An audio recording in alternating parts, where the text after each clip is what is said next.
UBS की latest report के अनुसार, यूबीएस की लेटेस्ट रिपोर्ट जो आई है, ग्लोबल वेल्थ रिपोर्ट 2024, आर्थिक असमानता जो है पूरे विश्व में बढ़ रही है, खासकर फास्ट ग्रोइंग मार्केट्स में। अब इस रिपोर्ट के अनुसार जो हम देख रहे हैं कि लगातार पूरी दुनिया जो है अमीर भी हो रही है और सारे ही वेल्थ सेगमेंट्स में अमीर हो रही है, ऐसा यूबीएस की रिपोर्ट ने कहा है। यूबीएस की रिपोर्ट में आज से काफी सारे और हाईलाइट्स हैं, लेकिन ये सारी बातें डिकोड करने के लिए हमारे साथ है मिताली नेकोर, सीनियर इकोनॉमिस्ट। मिताली, इसका मतलब क्या है? काफी लोग जो है इस इनइक्वालिटी के सवाल को लेकर परेशान हो रहे हैं, तो आप उनको क्या कहना चाहेंगे? क्योंकि एक तरफ हम कह रहे हैं कि देखिए पूरी दुनिया अमीर हो रही है, लगातार अमीर हो रही है, और दूसरी तरफ हम कह रहे हैं कि देखिए आर्थिक असमानता जो है वो बढ़ रही है।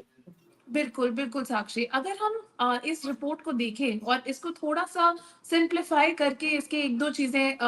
जूम इन करके देखें, तो सबसे पहली बात जो निकल के आती है वो ये है कि जो हमारी इनइक्वालिटी है, मतलब जो आर्थिक असमानता जिसे हम कहते हैं, वो सारे ही देशों में किसी ना किसी तरह से बढ़ रही है। जो इंडिया की इनकम इनइक्वालिटी है, इंडिया में जो हम आर्थिक असमानता देख रहे हैं, वो करीब करीब, मतलब मैं कहती हूँ बीच में है। 16% बढ़ी है बिटवीन 2010 एंड 2023, मतलब कि लास्ट 13 सालों में इंडिया में इनकम इनइक्वालिटी करीब 16% बढ़ी है। लेकिन ऐसे बहुत सारे देश हैं जहां पे इंडिया से ज्यादा भी ये आर्थिक असमानता बढ़ी है, जैसे कि स्पेन हो गया, ब्राजील हो गया, साउथ अफ्रीका हो गया, इवन फिनलैंड जैसे देश में, जहां पे हम देखते हैं कि बहुत ही ऐसा एक इगैलिटेरियन कल्चर जिसे कहा जाता है और बहुत ही इक्वालिटी का एक कल्चर जहां माना जाता है, वहां पे भी आर्थिक असमानता बहुत बड़ी है। तो ये तो सबसे नंबर वन ट्रेंड मैं कहूंगी इस रिपोर्ट का है। दूसरी जो बात इस रिपोर्ट से निकल कर आती है वो ये है कि जैसे हमारी जो वेल्थ है, मतलब एक कंट्री की जो वेल्थ होती है, पूरे इस कंट्री के एसेट्स होते हैं, वो दो पीरियड्स की बात हो रही है रिपोर्ट में, 2000 से लेके 2010 और फिर 2010 से लेके 2023, यानी कि लास्ट 13 साल और उससे पहले के दशक के 10 साल।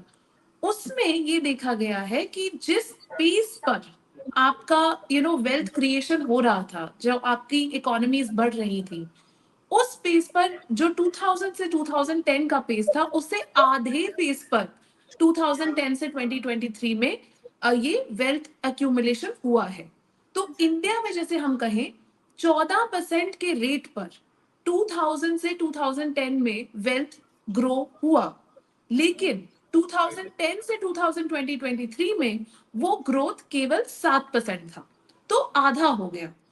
अब इसका मतलब ये नहीं है कि ग्रोथ नहीं हो रहा है, ग्रोथ तो हो रहा है, चाहे 7% पे हो रहा है, लेकिन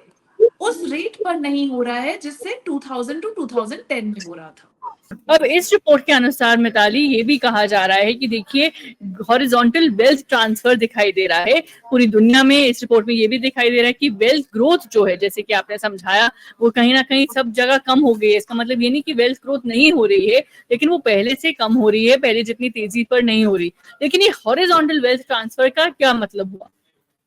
तो हॉरिजॉन्टल वेल्थ ट्रांसफर का ये मतलब है कि, मतलब एक ये एवरेज ट्रेंड देखा गया है, केवल ये भारत की बात नहीं है, ये पूरी दुनिया की बात हो रही है इस रिपोर्ट में। वहां ये देखा गया है कि जब एक एक हेड ऑफ द फैमिली, जो कि टिपिकली एक मर्द है, वो टिपिकली अपनी वाइफ से बड़े हैं एज में, अगर उनका देहांत होता है तो जो इनहेरिटेंस है, जो पूरी वेल्थ है, वो फिर वाइफ को ट्रांसफर होती है और बच्चों को बाद में ट्रांसफर होती है। तो ये हॉरिजॉन्टल वेल्थ ट्रांसफर का मतलब ये है कि वो हस्बैंड से वाइफ के पास आ रही है, जबकि जब किसी हस्बैंड का देहांत हो रहा है, बिकॉज टिपिकली हस्बैंड वाइफ से बड़े हैं एज में और उनके पास वेल्थ की ओनरशिप ज्यादा रहती है, यानी कि विमेन के पास उतनी नहीं रहती है। लेकिन क्योंकि ये हॉरिजॉन्टल वेल्थ ट्रांसफर एक बहुत बड़ा अमाउंट है, इसीलिए आगे जाते हुए नेक्स्ट डेकेड में ये देखा जाएगा कि बहुत सारी औरतें भी होंगी जो कि काफी हद तक वेल्थ और वेल्दी लोगों की गिनती में आएंगी अक्रॉस द वर्ल्ड। जी बिल्कुल, ये एक एवरेज को लेकर है जो उन्होंने किया है, ये कन्वेंशनल थॉट प्रोसेस को लेकर, जैसे कि आपने समझाया, ये उनका एनालिसिस है। लेकिन भारत की इकोनॉमी को आप बहुत क्लोजली ट्रैक करती हैं, भारत इस इनइक्वालिटी को कैसे कम कर सकता है, भारत की इकोनॉमी को हम कैसे देख सकते हैं कि क्या मेजर्स लिए जाएं कि भारत में ये जो इनइक्वालिटी है ये पहले से अब कम दिखे। तो हमारे लिए ये बहुत जरूरी है कि हम इस रिपोर्ट को एज अ वार्निंग साइन लें, क्योंकि अगर हम पिछले 5-6 सालों की पॉलिसीज देखें तो एक पॉलिसी जो भारत के लिए बहुत इंपॉर्टेंट है वेल्थ क्रिएशन के लिए और वेल्थ रीडिस्ट्रीब्यूशन के लिए, वो है हमारी स्टार्टअप इंडिया पॉलिसी और हमारी स्टैंड अप इंडिया पॉलिसी। क्योंकि वेल्थ कब जनरेट होता है? वेल्थ तब जनरेट होता है जब कोई नया एंटरप्रेन्योर आए और उसको फंडिंग मिले, उसको सपोर्ट मिले, उसको वो रिसोर्सेज मिले जिससे वो अपना बिजनेस बना सके, जिससे वो अपना बिजनेस क्रिएट कर सके और एम्प्लॉयमेंट भी जनरेट कर सके, जॉब्स क्रिएट कर सके, लोगों को रोजगार मिले, क्योंकि कोई नया बिजनेस चल गया है। अगर सारा वेल्थ सिर्फ कुछ लोगों के पास ही रहेगा तो जो नए लोग हैं, जिनके पास आइडियाज हैं, जिनके पास बिजनेस के आइडियाज हैं, उनको वो फंडिंग और सपोर्ट नहीं मिल पाएगा।